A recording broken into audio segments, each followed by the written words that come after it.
Hello, fellow Araxians. The launch of Planetside Arena is a week away, so I want to dive in and give a little commentary on some of the discussion I have seen surrounding Planetside Arena. First, when is the beta for Planetside Arena? If you're browsing the website wondering if you should pre-order, one of the features they list for buying the game now is that you get access to the beta. Unfortunately, guys, this is just down to confusing language. When you think of beta testing, you think you get to go in and help test the game, help find the bugs, help make it the best it can be on launch. But that is really the alpha or closed beta testing phase. Generally, the beta testing they're selling access to is what used to be called the open beta testing. That is the testing where they're just trying to load up the servers and make sure everything doesn't collapse. It is not really the bug squashing, balance testing phase of the game. And that beta testing phase could launch anywhere from 1 week to 2 days before the game's launch. I'm surprised we haven't seen news as to when that actually is. These types of events are the events that people normally want to make plans around. So giving players that are already hyped enough that they paid for early access the ability to actually plan their schedule so they can access early access is generally a good idea so they don't face buyer's remorse. Some people are just saying that the launch of the game on 29th is going to be that beta testing. And I don't think that's their plan, because that would be a massive letdown if people bought the game early, hoping to get beta testing access, and it really just turns out to be the same as launch day. So I would expect to see them lifting the NDA and opening the game up for open beta testing to those that have pre-ordered the game sometime in this coming week. Since we haven't seen an announcement yet, I think it will be pushing more towards the 2 or 3 days before the launch. The only reason I don't think it would happen within the coming week is in the event they decide to push the launch date. Which again, if that was going to happen, I would have expected to seen that announced by now. So for now, while it's not something you can make plans around, I'd expect just to have 2 to 3 days of open beta testing before the game's launch on the 29th. Now, an extremely disappointing scenario could be that the 29th is really the launch of the beta. And at that point, they'll just argue, hey, it's still early access until we get all these other game modes in future seasons. And they'll argue the main benefit of pre-ordering is that you got a cheaper price. Which is true, but I think it'll still be pretty disappointing to people. So I hope that's not their plan. Another topic I've seen come up a few times is why isn't it free to play? And the most common argument I see there is it should be free to play because that will maximize the amount of players that want to check it out at launch and create hype for the game. Here's the thing. People that don't intend to spend money but are just curious are detrimental to the launch of games. There are massive benefits to having a pay gate at the launch of a game. The first being they need less servers.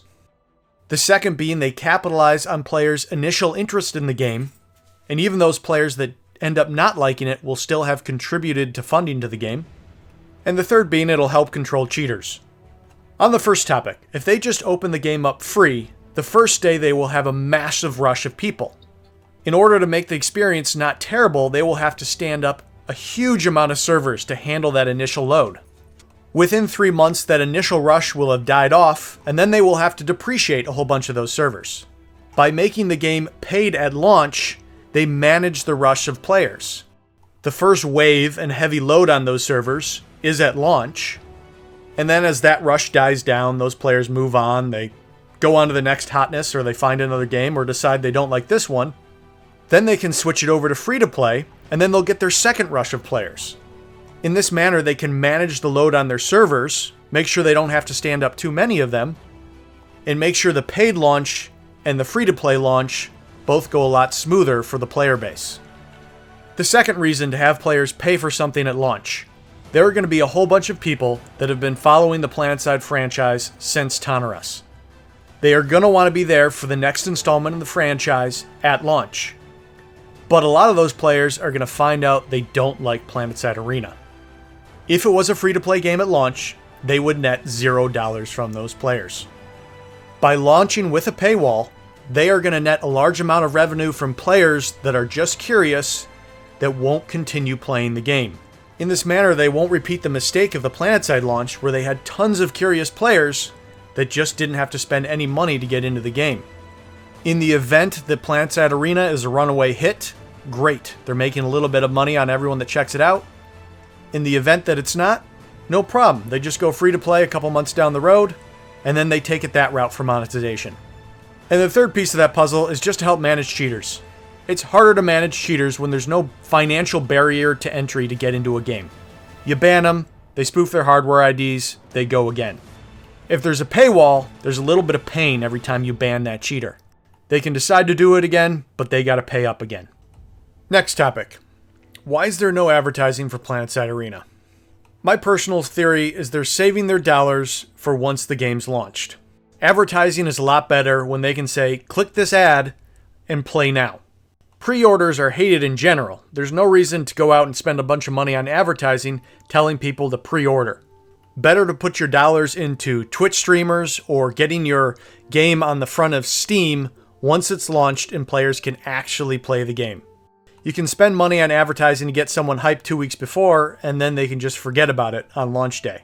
Spending those dollars when the game is actually available, allowing players to click directly to a download link, are better advertising dollars to spend. I think there's a lot of people that are concerned that they just generally won't spend on advertising and the game will just sort of be a sleeper because not enough people really know it exists. That I can't really speak to. We don't know if they're going to drop the ball on marketing when the game actually launches or not.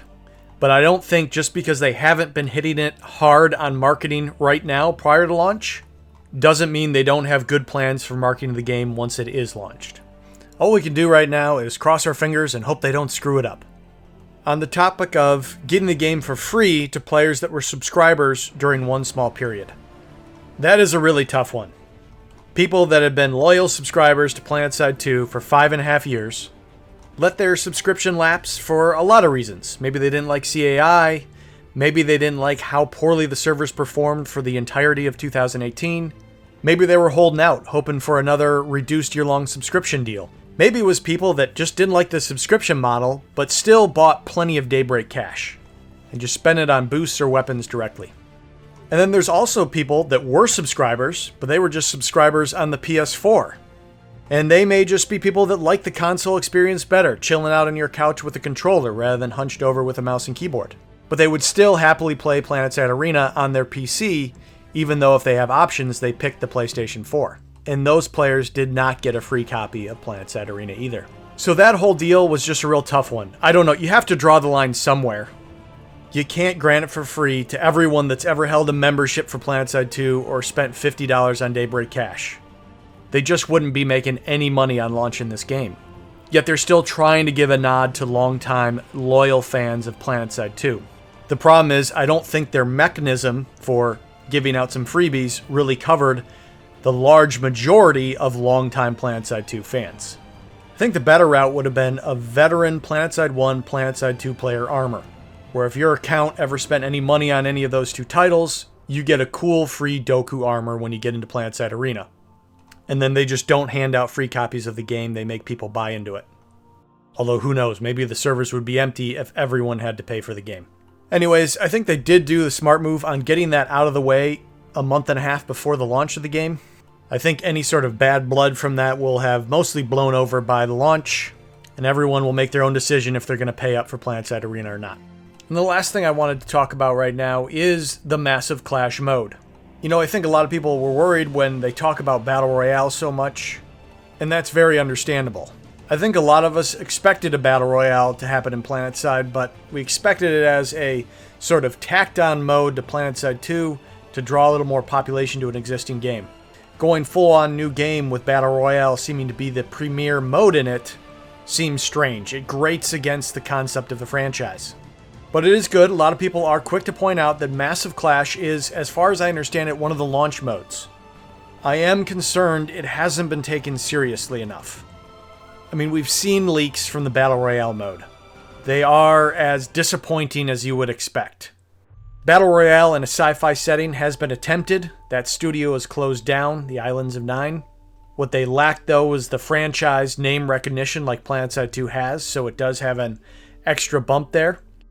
And class-based Battle Royale has been attempted by Realm Royale. I misspoke in one of my previous videos when I overlooked that one. I didn't give it enough credit as the class-based pioneer in the industry, but it was, and it flopped by player participation standards. So I think a lot of people are hoping, myself included, that this massive clash is the step forward for Planetside 2. The initial very off-the-cuff remarks we got from the lead designer was that 12 to 18 people could queue in to Massive Clash together, which is very disappointing.